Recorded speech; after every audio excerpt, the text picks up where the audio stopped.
Assalamualaikum warahmatullahi wabarakatuh. Wabarakatuh. Oke, Hasbar. Ya, Pak. Secara umum, lo menurut gue natural. Bagus. Itu bahasa lo, bahasa lokal lo yang lo buat. Menurut gue sih oke. Lo bawaannya santai saat lo mempresentasikan, gitu ya. Itu penting. Nah, dan lo tuh bisa ngatur gitu. Lo bisa ngatur flow-nya. Nah, cuma ada beberapa catatan. Tapi secara umum, Bar, yang lo presentasi tadi menurut gue not bad gitu lah. Menurut gue not bad. Menurut gue gitu ya. Karena itu tadi lo santai bawanya.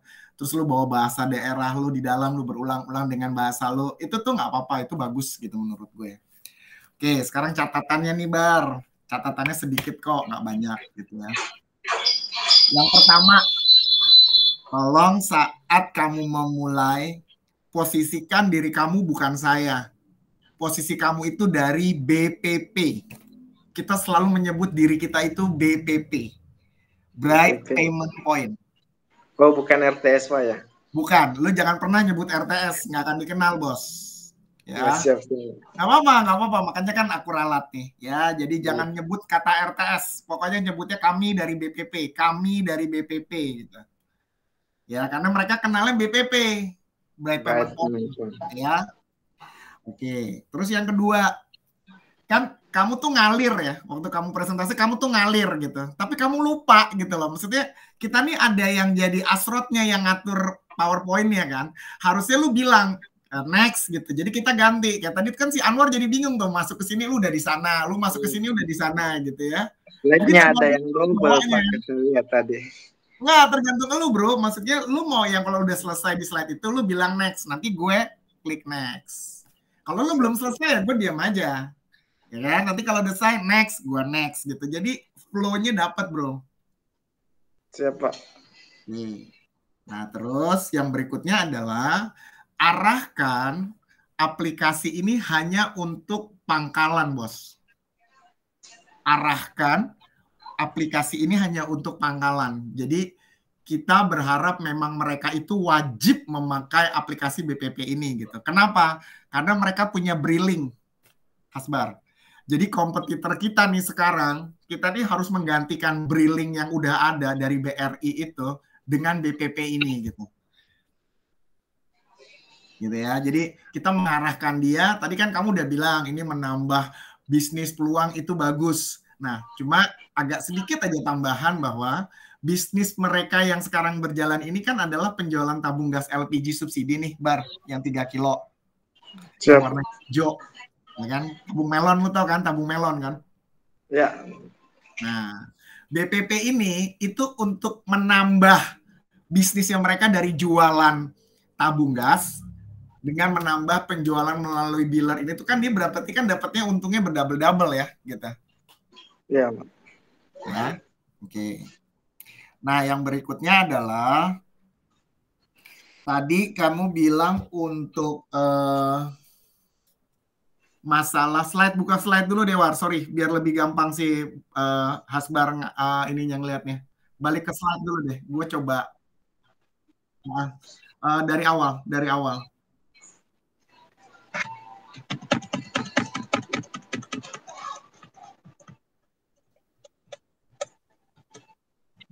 Dari awal Bar, sorry War, dari awal. Gue mau ngelihat flow-nya dia supaya Hasbar nanti tahu gitu. Tolong dikeluarin dong slide.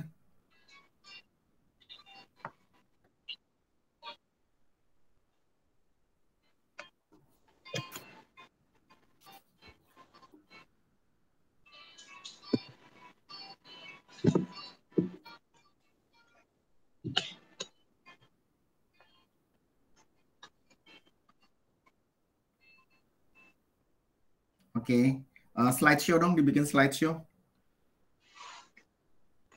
Oke, ini pas. Next. Oke. Bar, di sini tadi lu udah bercerita banyak. Menurut gue oke gitu ya. Tapi gue cuma pengen ngarahin lu dikit aja. Tolong ikutin flow-nya, Bar. Jadi kenapa sih si PPOB ini sebenarnya itu hanya ada 5 poin, Bar. Kalau saya menjelaskannya adalah apa itu PPOB? Kan udah ada tuh Payment Point Online Bank gitu ya. Untuk Bapak Ibu memulai bisnis PPOB ini sangat mudah. Ada 5 tahap nih, kayak lokasi bisnis. Tadi lu udah jelasin. Tapi di sini lokasi bisnis lu arahin, bro. Ini tuh rumah. Mereka itu bisnisnya di rumah, bos. Karena jual tabung LPG itu, mereka kan di rumah kan. Ada jual kelontong, jual galon gitu ya. Jadi nggak perlu mencari atau menyewa ruko, misalnya kayak gitu, bos, diarahin. Cukup di rumah aja, Bapak Ibu udah bisa jualan. Nah, gitu loh maksud gue. Simpel kan? Oke. Terus arahkan yang kedua, produk PPOB di sini. Lo jelasin kalau produk PPOB kita di dalam aplikasi ini ada 465 produk. Lo sampein itu. Ya, jadi kita punya produk 465 gitu. Nah, gue catet deh tuh. Ya. Terus masuk lagi ke berikutnya. Pangsa pasarnya luas. Tadi lu udah bercerita banyak, gua nggak komen. Lu ngerti itu. Keuntungan tadi lu ngerti. Deposit tadi lo ngerti. Next. Nah, ini tuh sebenarnya menjelaskan yang flow yang slide yang tadi, Bar. Ini lebih ke detailingnya aja. Kadang-kadang audiens itu pada saat kita ngomong tuh nggak ngeh karena dia biasanya visual, melihat. Nah, ini lo ulangin lagi, bos. Apa itu PPOB? Lu baca, nggak apa-apa. Karena kita nganggap audiens itu bego, bos. Kalau pinter dia nggak kasih lu presentasi, ya kan? Jadi lu jelasin nih apa itu PPOB, pangsa pasarnya gimana, keuntungannya seperti apa. Diulang lagi, bos. Karena tadi kan gambar, ini sekarang penjelasan. Gitu ya, Bar? Siap, Pak. Oke, next. Nah, di sini tadi sebenarnya sih gue seneng lo berimprovisasi dan lo menjelaskan satu-satu gitu ya. Padahal sih sebenarnya kalau mau simple, kan mereka bisa baca ya, bos ya. Nah, jadi lo coba menjelaskan aja tipe produk telco, dia bisa baca. Ambil sampling aja Telkomsel ini. Produk top up e-money ini gitu kan. Kemudian apa lagi tuh? Payment ini. Kayak gitu aja, bos. Jadi nggak usah dibacain satu gitu, nggak perlu. Karena mereka bisa baca maksud gue. Ya, tapi bagus tadi penjelasan lo di sini menurut gue detail, bagus. Next. Gue simple aja ya. Nah, poin ini yang udah mulai masuk ke bisnis nih, Bar. Namanya aja model bisnis. Di sini lo harus banyak nih menjelaskan. Karena model bisnisnya kita di sini. Ya, tadi lu udah banyak menjelaskan sih. Jadi model bisnisnya margin tadi lu udah jelasin apa. Nah, yang rekapitulasi ini sepertinya tadi gue nggak dengar lu mengarahkan dalam konsep ini, bos, si rekapitulasi ini secara detail. Jadi gini, transaksi penjualan ini itu ada di dalam dashboard. Di dalam aplikasi itu ada namanya dashboard. Jadi kita buka riwayat, tadi lu udah nyebutin riwayat, nah itu tuh ada dashboardnya. Contoh, Bapak Ibu mau ngecek transaksi penjualan 3 hari atau seminggu terakhir. Itu bisa dilihat, tinggal masukin periode tanggalnya, itu akan keluar semua transaksinya, Bar. Produknya apa, harganya berapa, itu keluar semua di dashboard. Itulah namanya dashboard. Gitu ya. Nah, kemudian untuk poin yang kedua, di sini kan ada rekapitulasi margin per minggu. Lo tadi sudah menyampaikan juga gitu ya. Kalau margin itu diberikan setiap hari Selasa sebelum jam 12, benar. Tapi ada tambahannya, Bar. Di hari Seninnya, Bar, setiap pangkalan akan menerima rekap margin, Bar, yang dikirim via WA. Ini nggak ada di sini, gue nggak nulis. Nah, lu tambahin tuh, catetin deh. Setiap Senin, setiap pangkalan itu akan menerima WA dari kita, dari customer service BPP, itu menginformasikan margin dia selama 1 minggu berapa dari hasil jualannya itu gitu. Gitu ya, Bar? Siap, Pak. Oke, baru Selasanya marginnya ditembak, Bar, ke dalam saldo. Gitu loh. Jadi Seninnya dikasih laporan dulu sama kita, rekapitulasinya berapa marginnya, Selasanya margin ditembak. Clear ya? Oke. Oke, next. Nah, namanya informasi penting nih, bro. Lu harus detail nih satu-satu. Ya kan? Makanya kenapa saya tulis informasi penting, model bisnis. Karena memang kekuatan slide ini cuma 2 sebenarnya. Model bisnis dan informasi penting. Itu doang, bos. Namanya pedagang, dia nggak akan ngelihat yang lain. Yang dia cuma pengen tahu untung gua berapa. Ya kan? Caranya gimana? Nah, cuma itu sih sebenarnya kalau namanya orang dagang. Kita bicaranya sama orang dagang nih, Bar. Ya, ini tadi lu udah jelasin juga masalah depositnya hari apa. Pertanyaannya adalah gini, tadi lu bagus tuh ngarahin, kalau misalnya duitnya kurang di hari Minggu, lu arahkan di hari Sabtu tambah deposit. Supaya hari Minggunya dia bisa bertransaksi, nggak perlu nunggu hari Senin kalau dia baru top up di hari Minggu. Itu diarahin ke sana, bos. Oke. Kemudian customer service tadi kamu lupa menyebutkan 7 hari, lu hanya menyebutkan 24 jam, bos. Ini kita 7 hari dan 24 jam. Kayak McDonald, lu tahu kan? Nah, nggak ada berhentinya nih customer service, bos. Ini kelebihannya kita. Oke, next. Nah, ini udah masuk flow. Ini udah masuk flow, jadi udah mulai kayak teknikal gitu ya, maksud gue. Next.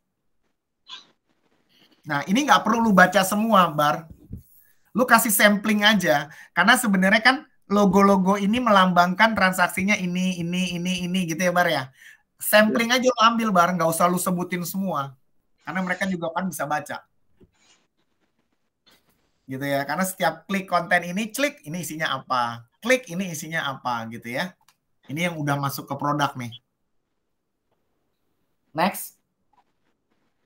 Nah, di sini tadi ada kurangnya sedikit, Bar. Bahwa untuk memasukkan nomor kata sandi ini sebenarnya mereka itu sudah terima, Bar, dari kita. Jadi username dan password itu kita yang buat, BPP. Kita tuh BPP ya. Dan sekarang mereka udah terima di WA-nya mereka masing-masing sama kita ditembak dari sistem. Jadi bukan mereka yang buat, kita yang buatin.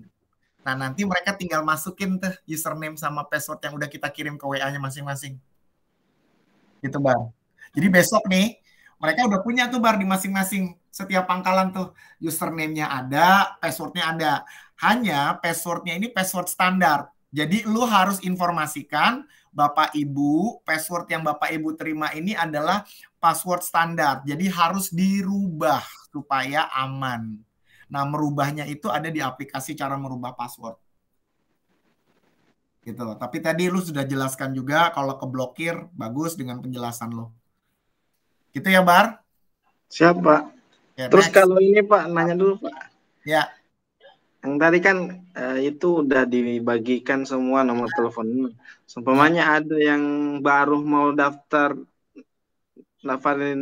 nomor teleponnya gimana tuh, Pak? Langsung ke Lewat WA BPP. Group tadi. Lewat WA Group tadi. Jadi besok kita bikinin WA Groupnya. Di saat lu present, nanti gue bikinin WA Group. Jadi nanti mereka semua udah bisa berkomunikasi di dalam grup itu. Apapun mereka bisa tanya ke dalam WA Group itu. Nanti di sana itu ada timnya Mbak Eri yang akan bantu. Yaitu yang 24 jam, 7 hari itu, Bos. Gitu ya, Bar ya. Nah, ini top up deposit. Kamu lupa di sini. Ini ada kode unik 3 unit kalau lu lihat tuh, Bos, angkanya. Itu lu harus sampaikan.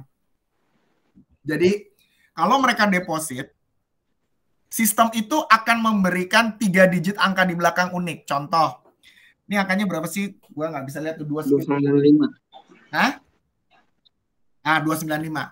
Jadi, Bar, dia transfernya itu mengikuti angka unik ini ya, Bar. Contoh nih, 500.000. Bukannya 50000, bukan, Bar.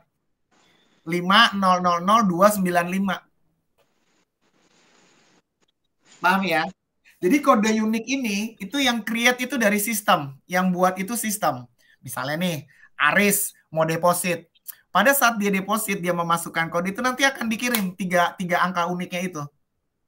Nah, dia tinggal ngikutin aja, Bar. 500.000 kan, 500 terus 3 digit belakangnya berapa? Dia ketik gitu. Jadi nggak bulat ya, angkanya nggak 500.000 ya. Paham, Bar? Paham, Pak. Nggak apa-apa, Bar. Lu kalau nggak ngerti tanya aja, it's okay. Ya, jadi 3 unit ini harus lu tekankan. Jadi kalau dia tanya, nanti gini loh, Pak Hasbar, berarti uang saya nilainya bukannya 500.000 bulat dong, karena ada 3 digit di belakangnya. Betul. Betul, Bu. Jadi nanti Ibu transfernya atau Bapak, angkanya di belakangnya mengikuti 3 angka dari kami. Itu kan nilai uang itu. Cuma kan nggak bulat kan. Kadang-kadang nanti ada yang 434, 197, macam-macam itu belakangnya. Nah, gunanya apa? Kode unik ini untuk membaca bar di sistem kita, kalau yang transfer itu Aris gitu, pakai kode 295. Nanti misalnya si Anwar, kodenya berapa? Nah, itu kita membacanya di sistem yang melakukan transfer itu dari kode unik itu, Bos. Gitu ya, Bar? Siap. Berarti sama pengganti kode pangkalan aja, Pak, ya itu? Ya, cuma bedanya ini di dalam bentuk depositnya, Bar. Kalau kode pangkalan kan ada ID-nya tuh, panjang gitu ya. Kalau kita enggak, cuma kode unik aja, 3 di belakang. Oke, next. Di sini tadi lu udah jelasin, gua cuma ingetin aja, kita di sistem kita tidak bisa menerima pembayaran selain cash. Ya, Bar, walaupun di dalam aplikasinya ada pilihan nih tadi kan, mau pakai kartu, mau pakai kris, itu belum bisa, Bos. Jadi si pangkalan hanya bisa menerima uang tunai. Jadi waktu lo jelasin, Bapak Ibu pembayarannya pilih yang cash. Karena Bapak Ibu akan terima uang tunai langsung. Dah gitu aja ngomongnya, Bos. Ya kan, mereka kan terima uang dong, enakan gitu kan. Nah, sama, semua pembayaran sama ya, pas. Next. Nah, di sini, ini banyak perubahan nih. Ini lu banyak yang nggak miss nih. Gua nggak tahu, mungkin informasinya salah. Jadi gini, tolong dengerin ya, Bar. Ini paling kritikal, karena ini penjualan tertinggi gua ada di top up saldo Imani nih, Bos. Imani ini di mobile aplikasi, Bar, di handphone, dengan yang di edisi beda.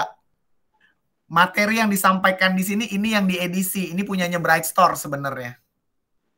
Jadi nanti kamu jelasinnya adalah, untuk saldo Imani ini, ya, itu ada 2 cara, Bapak Ibu. Yang pertama, kalau handphonenya Bapak Ibu sudah punya fitur NFC, namanya, itu sistemnya nanti tinggal di tap doang tuh. Kartu itolnya lu tempel aja ke handphone, Bos. Dia langsung otomatis. Dia mau ngisinya berapa? 50.000, dia nggak perlu update saldo. Itu langsung masuk. Kalau handphonenya si pemilik pangkalan udah canggih, namanya NFC. Tapi kebanyakan, Bos, mereka belum NFC. Kan mahal tuh harganya ya kan. Jadi handphone mereka tuh Android yang biasa. Nah, kalau yang biasa, itu cara kedua. Itu manual. Diketik tuh 16 digitnya. Nomor yang tadi di belakang kartu yang lu sebutin tadi tuh, itu diketik tuh 16 digit sama dia. Ya, jadi dia ngikutin pola ini, flow-nya sama.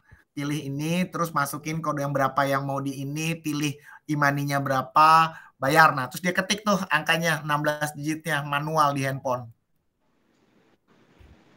Gitu ya, Bar? Nah, kalau yang manual itu wajib melakukan yang namanya update saldo. Tapi update saldonya itu bukan di pangkalan. Suruh si pelanggan yang beli itu ke ATM, lewat mobile banking, lewat e-commerce. Ada kan contohnya di sini. Pas dulu deh, ada next deh. Next. Nah, ini lu lihat yang di note. Note nomor 1.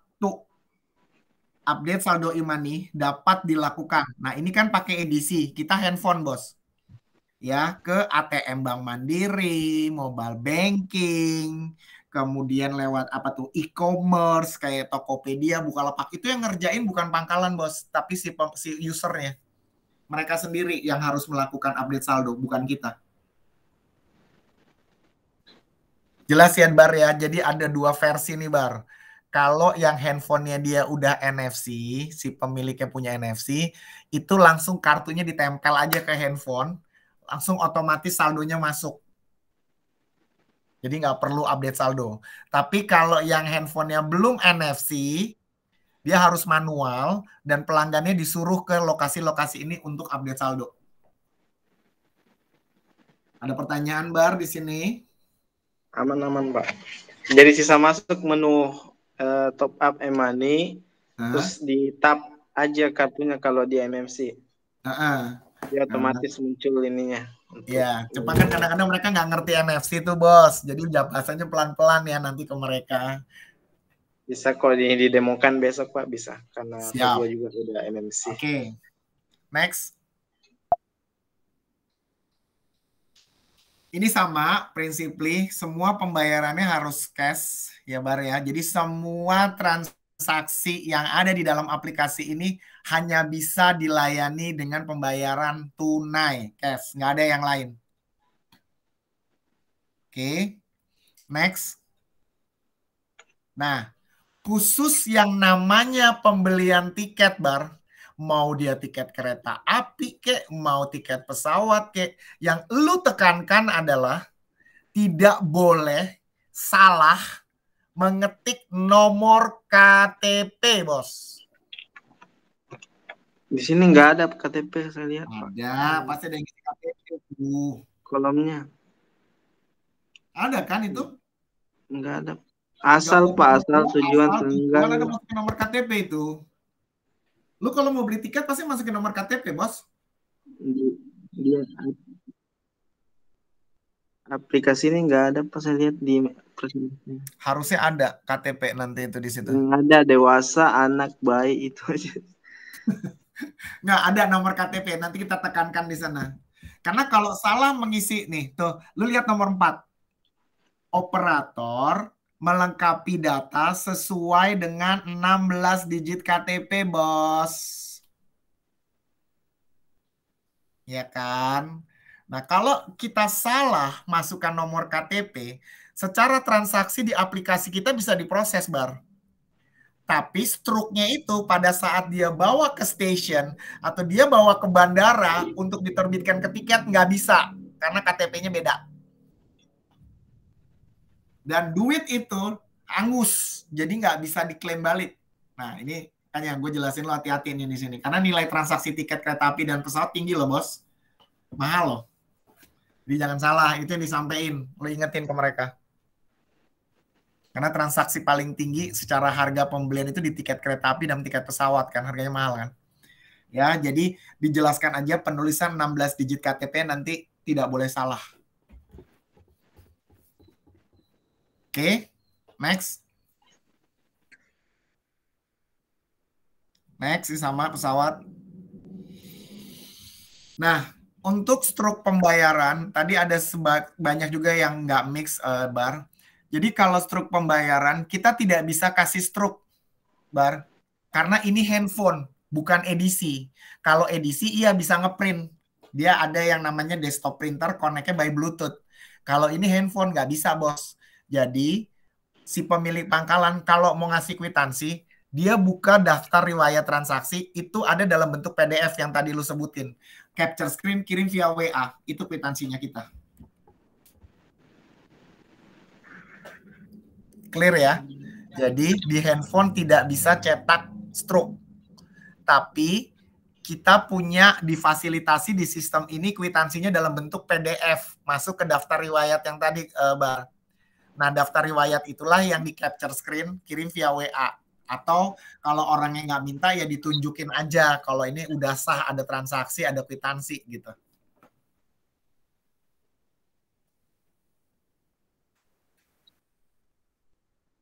Nggak bisa, bro.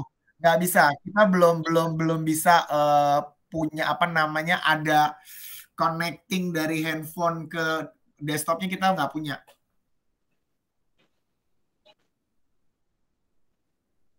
Belum. Jadi kita justru mencetaknya lebih ke digital. Kwitansinya dalam bentuk PDF itu, Bos. Itu udah digital. Jadi ini benar-benar paperless kan. Kita nggak pakai kertas gitu.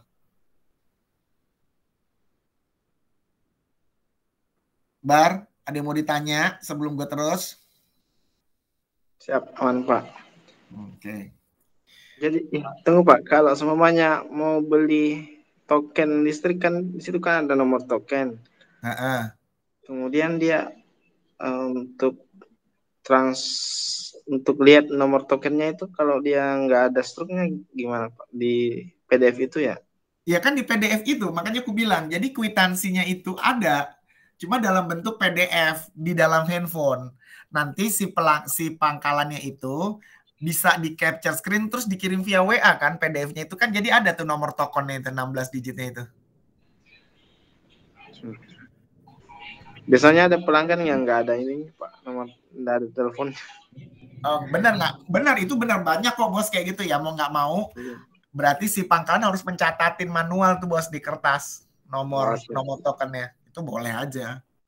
Banyak kok, maksudnya pangkalan yang handphonenya masih pakai candy bar tuh juga banyak. Jadi dia nggak bisa WA bahkan. Gitu ya. Oke, next.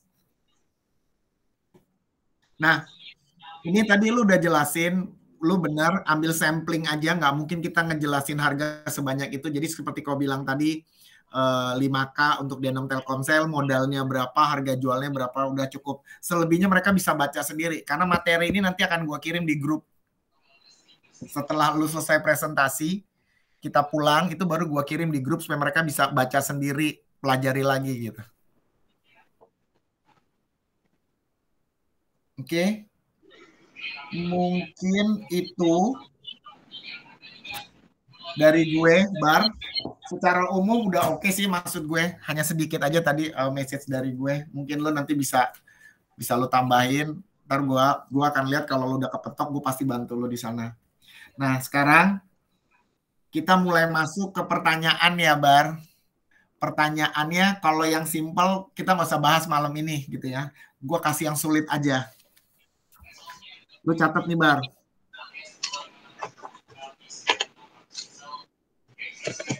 Yang sulit nih, yang menurut gue sulit. Jadi, kenapa sih Pak kita harus pakai aplikasi BPP? Kan kita sudah punya aplikasi Briling.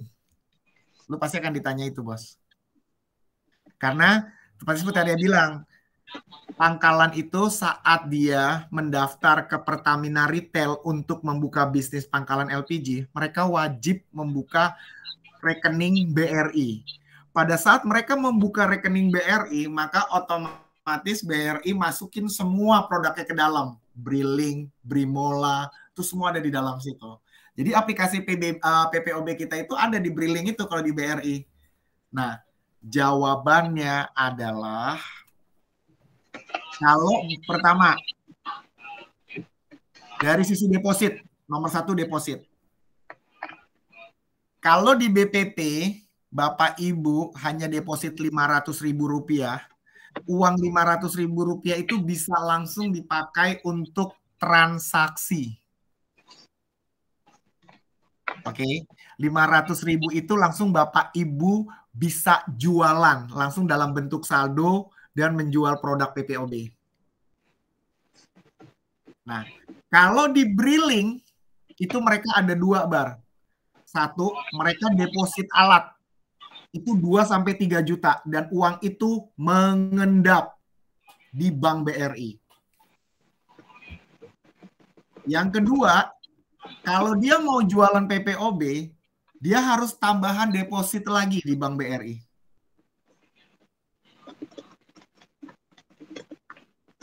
Oke, itu poin nomor 1. Poin nomor 2. Maksimal waktu transaksinya BPP itu 1 sampai 1,5 menit. Bahasa kerennya SLA. Kita nggak usah ngomong SLA, mereka nggak ngerti, ya kan?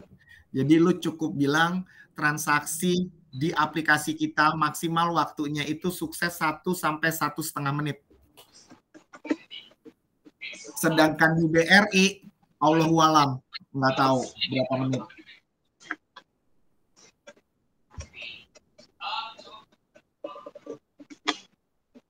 Oke, ketiga, kalau di kita, pelayanan kita itu 24 jam 7 hari. Di BRI tidak seperti itu.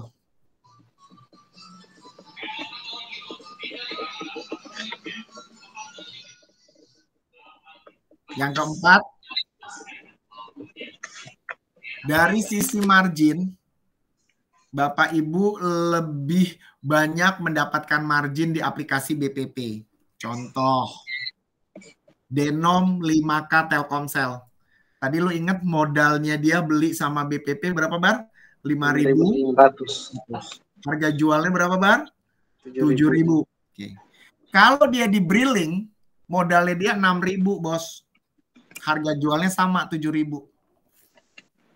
100 perak, lu kali volume, lumayan kan? Isinya 100 perak gitu per satu transaksi. Itu baru Denom 5K, belum yang lain-lain. Nah, lu fokus di 4 poin itu aja, perbedaan antara BPP dengan aplikasi Briling.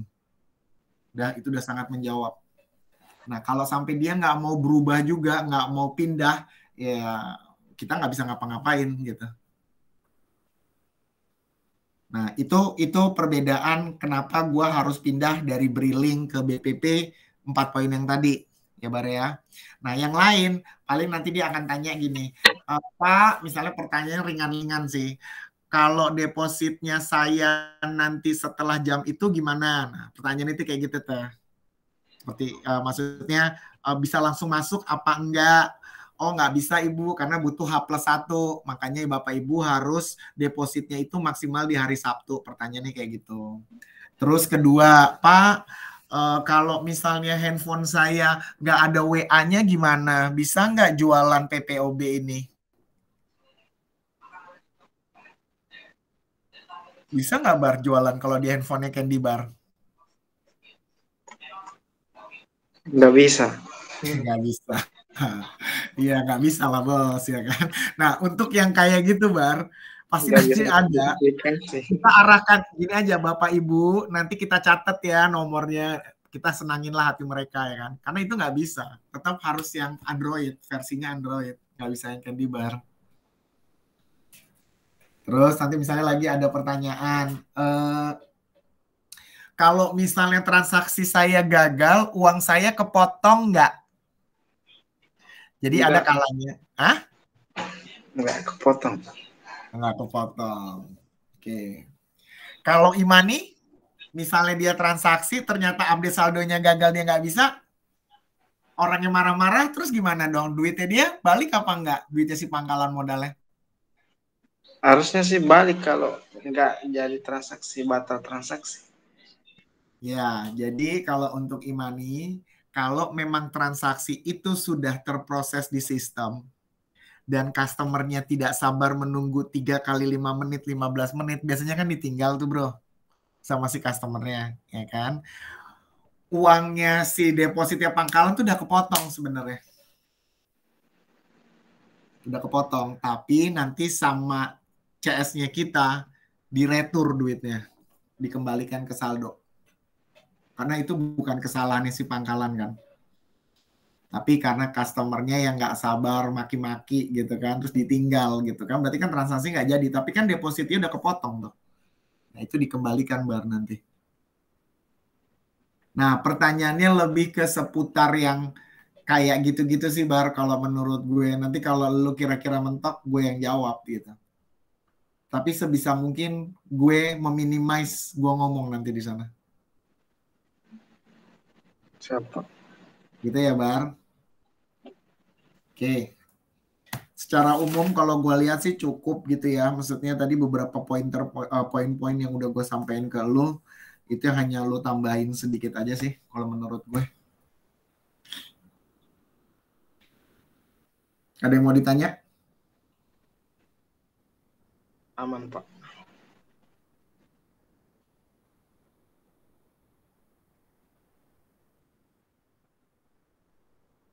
Cukup, Bar? Cukup, Pak. Jelas. Semoga lancar. Kita langsung di lokasi. Gue landed jam 11 kayaknya. Jam 11.35 atau jam berapa gitu. Jadi paling kita ketemu lebih awal aja nanti gitu. Ngobrol-ngobrol aja di sana gitu. Gue bawain fokus. Lo ada laptop kan? Ada, Pak. Ada. Oke. Kalau nggak apa-apa deh. Nanti pakai laptop gue, materinya dari gue yang jadi asrot lu deh. Nanti lu nyuruh-nyuruh gue aja next gitu. Nanti gue next gitu, Bar. Gitu ya, Bar. Jadi gue ngikutin lo nih. Lo mau ngomongnya di mana, gue nggak akan pencet sebelum lo ngomong gitu. Kalau gue aja yang pencet gimana, Pak? Oh, boleh. Keren. Ya udah, oke. Jadi lo sendiri yang mengoperasikan ya? Ya, supaya enak, Pak, pindahnya kapan. Ya. Boleh, good ID. Boleh. Oke. Saya rasa sih cukup. Mungkin nanti kamu tinggal tambahin aja tadi yang kekurangan, khususnya yang di Imani, Bar, agak lebih dipertajam lagi karena ada 2 tadi, Bar, yang NFC dan yang manual. Itu penting menurut gue. Ya. Yang penting kayaknya Imani sama tiket pesawat tadi. Iya, itu. Betul. Nah, itu karena Imani juga penjualannya transaksi tertinggi soalnya di kita. Itu sih mungkin ini memang cuma Imani aja, Pak, atau bisa nanti ada kedepannya ada yang lain. Lu boleh mention nanti kita saat ini sedang proses untuk top up-nya dengan Flash BCA. Kemarin sama orang BCA, kita lagi bicara teknis sekarang, nanti NDA, PKS langsung naik Flash. Jadi nggak cuma Mandiri doang ya Flash, karena pasti juga ditanya nanti kenapa nggak ada yang lain, cuma Imani. Lu jawab nanti akan ada yang Flash gitu.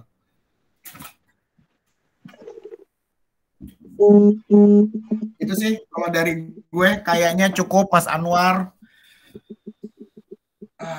Mbak Eri, masih ada Mbak Eri nggak sih di